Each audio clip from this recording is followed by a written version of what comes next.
Hello, my name is Harris Zeiler. I'm in a little bit of a different forum here today, but here we are. This is my final forum entry for Dr. Sada's HIUS 530 course, Christian History of the United States. The research topic I selected for my final project is Quaker religious liberty and the abolitionist origins of colonial Pennsylvania. And I had always thought that the Quakers were fervently anti-slavery, that they were severe abolitionists. However, through my research, I found that this was actually more of an evolution, and that while no one really liked the practice of slavery, some were more tolerant of it than others.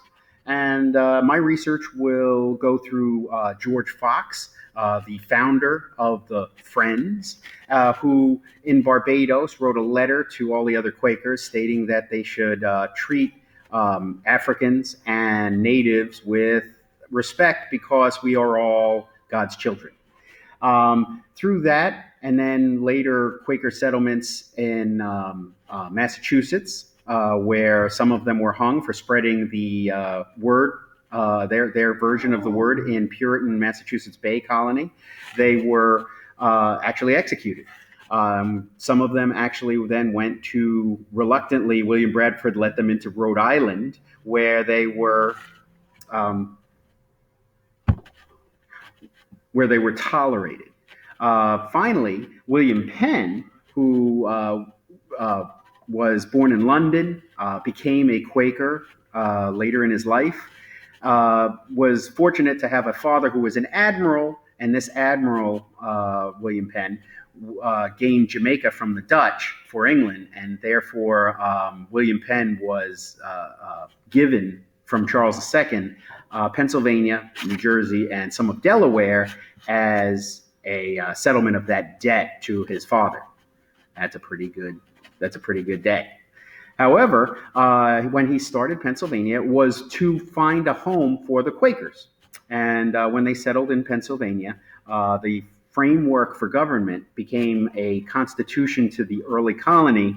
And in it, as long as you prayed to one God and believed in one God, then there was religious tolerance. And so other groups like the Mennonites and the Dutch Quakers and Moravians all settled in and around Pennsylvania.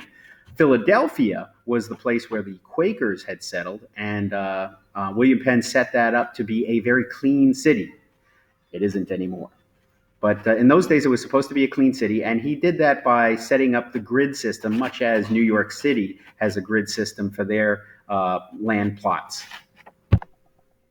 In the end, John Woolman, another famous Quaker, was fervently anti-slavery, to the point of even things purchased with the use of slave labor should be avoided by all Quakers. And that is what is remembered of the Quakers, though it did take some time to get there.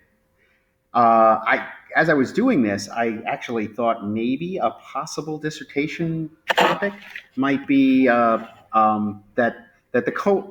there might be a correlation between freedom of religion, Christian religious toleration, and the abolitionist movement.